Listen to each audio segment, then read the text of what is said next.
return to It's Supernatural. Je suis ici avec Brian Wills et sur ce plateau, il n'y a pas que Brian Willis et moi-même, il y a son ange sur ce plateau. Je le ressens depuis un bon moment en ce moment. Parlez-moi de la visitation que vous avez eue de votre ange. Been feeling him for quite a while right now. Tell me about the visitation you had from your angel. Il y a plusieurs années, j'étais dans une réunion de réveil et l'évangéliste m'a pointé du doigt. Il m'a dit de sortir de l'église. Et donc, quand je l'ai fait, tout d'un coup, je suis tombé sous le pouvoir de Dieu. Et quand je l'ai fait, ce qui m'est apparu était cet énorme ange. Et je me souviens avoir pensé, « Waouh, cet ange est si énorme et majestueux !» Et je me souviens avoir regardé ses pieds et regardé dans ses yeux qu'il avait de l'or. Ici, il avait un sac en or. Et donc, cet ange a dit, « Je viens du trône de Dieu pour te livrer un message. » Et il m'a dit tout d'abord, « Tu n'as pas partagé assez de ton témoignage. Que si tu commences à partager plus ton témoignage, alors tu verras la gloire de Dieu.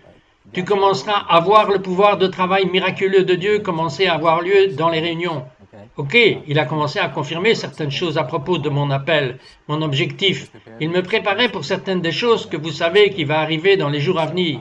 Et alors, il a commencé à me donner les dons. Comment vous a-t-il donné les dons?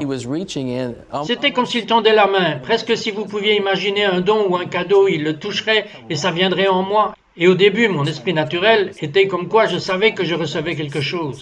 Pouviez-vous le sentir? Je ne l'ai pas nécessairement ressenti, mais je le savais à l'intérieur que je recevais un cadeau. Donc c'est presque comme quand vous priez pour que les gens soient guéris dans quelques minutes. S'ils sentent quelque chose ou non que la guérison va en eux, c'est juste. Oui, plus tard j'ai réalisé qu'il me donnait des dons comme le don de la foi, l'accomplissement des miracles, le don de guérison. Ok, pour l'appel, pour le but que Dieu a pour moi. Vous savez ce qui est si merveilleux, c'est qu'il va dans les hôpitaux, dans les services de cancérologie pour enfants. Donnez-moi un exemple d'un hôpital. Qu'est-ce qui s'est passé? Alors, une fois à Nairobi, Kenya, j'ai emmené un groupe d'étudiants de l'école biblique de Jérusalem, ok? Au début, ils ne voulaient pas nous laisser entrer à l'hôpital. Le maudit a dit que vous n'avez pas la paperasse nécessaire. Mais après avoir commencé à lui parler, il a dit, « J'ai une fille ici à l'hôpital, elle est aveugle, et ils ne savent pas pourquoi elle est aveugle à l'âge de 15 ans. » J'ai dit, « Bien, voulez-vous nous laisser prier pour elle? » Et il l'a fait. Alors nous sommes allés et nous avons prié pour elle. Juste comme ça, elle a bien retrouvé la vue. Puis ça a changé son cœur et il a dit, « Bien, je pense que nous pouvons vous laisser dans le service de cancérologie des enfants. » Alors nous sommes allés dans ce service des enfants, j'ai partagé mon témoignage, nous avons dit que nous avons prié pour vous, la puissance de Dieu va toucher votre corps. Et bien sûr, vous savez comment sont les enfants, ils sont tellement réceptifs. Et comme nous l'avons fait, nous commençons à voir des tumeurs se dissoudre et ces enfants commencent à être excités. Ils disent « cette tumeur !» Et ainsi ils commencent à sauter et à courir dans le couloir. Et donc nous avons vu le pouvoir de Dieu entrer dans le service de cancérologie des enfants. Avez-vous réellement vu ces enfants qui étaient là avec ces cancers se lever, mettre leurs vêtements habituels et partir? Bien non, ça c'est par la suite. Nous sommes allés dans la salle de cancérologie pour adultes. Puis ils nous ont également conduits dans l'unité de soins palliatifs et la même chose s'est produite. Le pouvoir de Dieu a frappé. Cette unité de soins palliatifs, c'est là où les gens vont mourir, comme ce 14e étage où vous étiez? Oui, même dans l'unité de soins palliatifs, nous étions autorisés à entrer. Et nous allions donc dans une pièce qui avait 4 ou 5 lits. Et je me levais et je disais maintenant, écoutez, nous sommes de telle ou telle école biblique. Nous voulons prier pour vous. Quand nous prions pour vous, Dieu veut vous guérir. C'est tout ce que nous leur disions. Alors nous sommes sortis et avons commencé à prier pour eux et ils ont commencé à remarquer un changement dans leur corps. Je me souviens de la première personne. Il avait une tumeur à la rotule. Et il s'est penché et cette tumeur s'était dissoute. Et donc il s'est levé et il était en train de tester son genou. Et puis une autre personne a dit « Oh mon Dieu, la bosse qui était sous mon bras a disparu. » Et donc nous avons commencé à passer d'une pièce à l'autre parce qu'à ce moment-là, nous n'avions plus beaucoup de temps pour rester. Et donc nous commençons à voir dans chaque pièce Dieu commençait à bouger chez les personnes qui étaient sur leur lit de mort, avec leurs proches assis là, vous savez, pleurant à leur côté. Ils ont commencé à voir un changement en voyant le cancer quitter leur corps. Cela a attiré l'attention de l'administratrice des tâches de l'hôpital. Elle travaillait dans cette unité depuis 26 ans. Elle est venue nous voir et elle est littéralement tombée à genoux. Et elle a dit, mon Dieu, regarde ce qui se passe. Elle a dit, vous savez, je suis chrétienne, j'ai été chrétienne toute ma vie. Mais je suis dans cette unité de soins palliatifs depuis 26 ans à regarder des gens mourir chaque semaine. Et elle a dit, regardez ce qui se passe parce que ces gens étaient heureux, ils se levaient, ils mettaient leurs vêtements de ville, prêts à être renvoyés de l'hôpital. Et elle a dit, mon Dieu, cela a vraiment renforcé ma foi. God, this has really strengthened my faith. Now, he also Maintenant, il va aussi sur les campus universitaires et il aime prier pour les athlètes qui sont dans la réserve des blessés. Ils ont fait quelque chose qu'ils ne peuvent plus faire de sport, plus de football ou de basket. Parlez-moi d'un ou deux. can't play sports anymore, football or basketball. Tell me about one or two. Well, Bien, une one fois, time j'étais dans l'université de l'État du Minnesota. Ce jeune homme est venu et il avait un genou bandé. Et nous tenions des services de miracle. Nous partagions sur la guérison sur ces campus universitaires. Et donc, ce jeune homme est venu et il était curieux. Il voulait savoir à ce sujet. Il n'avait jamais entendu parler du pouvoir de guérison de Dieu. Et donc, il a dit, « Pensez-vous que Dieu pourrait réellement me guérir? Je veux dire, je fais partie de l'une des meilleures équipes de football du pays, mais je suis absent pour la saison. Pensez-vous que Dieu pourrait le faire? » J'ai dit absolument. Et donc j'ai prié pour lui. Vous savez, au début, je n'ai pas forcément vu quelque chose d'instantané. J'ai dit, bien, pourquoi ne sortez-vous pas? Pourquoi ne faites-vous pas tout ce que vous pouvez? Je veux dire, vous savez qu'il souffrait beaucoup. Il a quitté la réunion ce soir-là. Et la nuit suivante, il se présente et il n'a plus de pansement. Il saute de haut en bas. Il est excité. Il a dit, vous ne croiriez pas, mais tout au long de la nuit, ma guérison a commencé à se manifester. Il a dit, quand je me suis réveillé, je suis allé m'entraîner au football le matin, et puis l'après-midi, je suis allé au football. L'entraîneur m'a appelé et m'a dit, qu'est-ce qui t'est arrivé? Il a dit, bien, ce gars était sur le campus, il a prié pour moi, et Jésus a touché mon genou, et je suis guéri. touched my knee and I'm healed. And the coach You said, realize Réalisez-vous que les équipes de football professionnelles devraient embaucher cet homme hier? Eh bien, l'entraîneur a dit, je voulais que vous partagiez ce témoignage avec le reste de l'équipe, alors il l'a fait. Les membres de l'équipe ont dit, bien, puis-je venir? Vous savez que j'ai besoin de guérison pour ceci, pour cela, et ainsi de suite. Et donc, la nuit suivante, nous avons prié pour plus d'athlètes.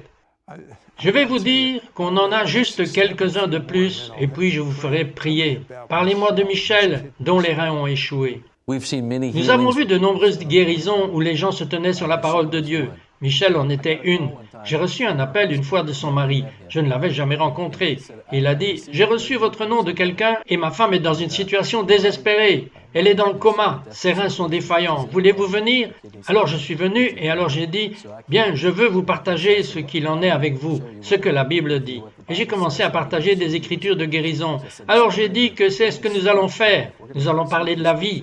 Nous allons parler de ces écritures sur votre femme. Et alors j'ai commencé à lui montrer comment faire pour qu'il répète après moi.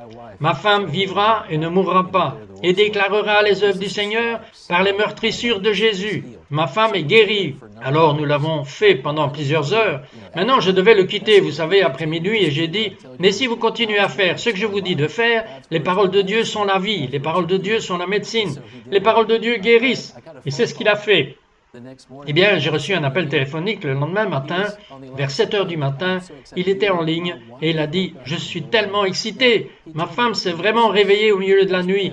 Il m'a dit que les infirmières, alors qu'il parlait la parole de Dieu, les moniteurs ont commencé à changer pendant la nuit. Elle recevait la guérison. Et puis le matin, elle s'est réveillée et elle est sortie du coma. Elle était guérie. In the morning, she woke up and she came out of the coma and she was healed. you know, in the Vous savez, dans la société dans laquelle nous vivons, tant d'entre vous attendent un sentiment et ne croient pas que la parole de Dieu est exacte. Il est vivant, il vient du ciel, il pénètre chaque cellule de votre corps, mais il opère sur une chose qui est essentielle dans cette vie, cela s'appelle la foi. Et si vous continuez avec la parole de Dieu, comme si c'est un fait que c'est par la foi que vous devez opérer, sous un sentiment ou pas de sentiment, je crois qu'aucune arme formée contre toi ne peut prospérer. Ok, donnez-moi un cas de cancer, pas le vôtre. Que diriez-vous du cancer de l'œsophage? how about the esophagus cancer?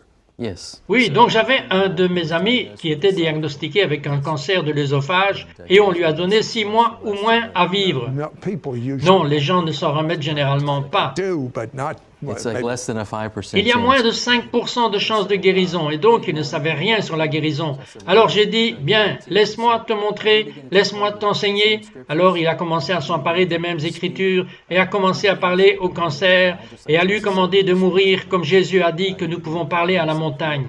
Il a commencé à se dire guéri. Il a commencé à dire par les meurtrissures de Jésus, je suis guéri. Ok, maintenant il devait passer par différents examens et il voulait entendre ce que le docteur avait à dire. Mais j'ai dit, Butch, si tu continues à le faire, tu vas commencer à voir, car si tu travailles la parole fonctionnera pour toi. Ok. Et donc, ça a pris environ 6 mois. Et puis, une fois, il est revenu chez le médecin. Et le médecin a fait une radiographie. Le médecin a dit, je ne peux pas le croire, mais il n'y a plus de cancer dans votre corps. Cancer in your body. Préparez-vous à avoir une guérison ou un miracle. Un miracle est une guérison instantanée, une guérison est un miracle graduel. De toute façon, je crois que beaucoup de miracles et... Cet ange est toujours là? Either way, but I'm believing for a lot of miracles. That angel's still here. Absolutely. Absolument. Je veux que vous priez comme Dieu vous a dit de prier pour que les gens soient guéris maintenant. Regardez la caméra. For people to be healed right now. Look into the camera. I know Je that sais qu'il y a des gens qui regardent ce programme. Je peux voir qu'il y a des gens qui sont allongés dans des lits d'hôpitaux. Le médecin vous a donné un mauvais diagnostic et je veux prier pour que vous sortiez de ce lit d'hôpital et pour que vous soyez guéris. Je vois une personne du nom de Ted. Ted, je vois que vous vous êtes battu avec un mal de dos, une douleur au bas du dos. Vous avez pris des médicaments et vous allez un peu mieux. Mais je commande à ce mal de dos de quitter votre corps maintenant au nom de Jésus. Je vois une femme nommée Martha. Martha, on vous a diagnostiqué un cancer du sein. Et je déclare tout de suite que ce cancer quitte votre corps au nom puissant de Jésus. Je sens qu'il y a d'autres personnes qui sont ici. C'est comme si le diable vous avait convaincu que vous n'aviez pas assez de foi. Ou des gens vous ont même dit que vous n'aviez pas assez de foi, que si vous aviez simplement plus de foi, eh bien je vous dis, et si vous n'avez pas la foi, vous ne seriez plus en vie aujourd'hui. Et la Bible dit que Dieu a donné à chaque homme cette mesure de foi. Donc je vous dis qu'il n'y a rien de mal avec votre foi. Je me souviens, il y a plusieurs années, il y avait une femme qui avait 68 nodules dans son corps. Le diable l'avait convaincue qu'elle n'avait pas assez de foi. Et j'ai dit non, il n'y a rien de mal avec votre foi. J'ai prié pour elle et en 3 semaines, les 68 nodules ont disparu. Et ainsi l'ennemi essayera toujours de vous faire sentir insuffisant et inadéquat. Mais je veux que vous sachiez que Jésus est plus grand que n'importe quelle maladie. Donc, pendant que vous regardez ce programme, je veux juste que vous tendiez la main. Vous ne tendez pas la main vers moi, vous tendez la main à Jésus. Et donc, je veux commencer à prier et libérer l'onction, le pouvoir de Dieu. Plus grande est l'onction en nous que n'importe quelle autre maladie qui essaye de se produire dans notre corps. Alors, Père, en ce moment, je prie pour que tout le monde qui regarde le Seigneur en ce moment, au nom de Jésus-Christ, le nom qui est au-dessus de chaque nom, Père, j'annule la mission de l'ennemi. Je viens contre toute infirmité, tout cancer, toutes les maladies en ce moment, au nom de Jésus, et je brise le pouvoir de la maladie. Je brise le pouvoir de la maladie en ce moment au nom de Jésus, et nous libérons cette onction, ce pouvoir de guérison au nom de Jésus. En ce moment, ministre de la santé, ministre de la guérison, la vie, le même esprit qui a ressuscité Jésus-Christ habite en nous. Et Seigneur, nous te remercions pour le pouvoir de résurrection. Ceux qui sont sur leur lit de mort en ce moment, Seigneur, qui crient désespérément après de l'aide. Père, en ce moment, que la vie de résurrection soit libérée. Les relève, tout comme tu m'as relevé, Seigneur. Ceux qui ont un diagnostic de cancer, nous commandons à toute cette tumeur de se dissoudre maintenant au nom de Jésus. Au nom de Jésus, Père, je te remercie tout de suite de toucher les gens partout dans le monde, Seigneur, et je t'encourage juste maintenant à dire « Jésus, tu es mon guérisseur. Merci Jésus d'avoir touché mon corps et de m'avoir guéri maintenant. Au nom de Jésus, Amen. » for touching my body and for healing me right now. In Jesus' name, amen.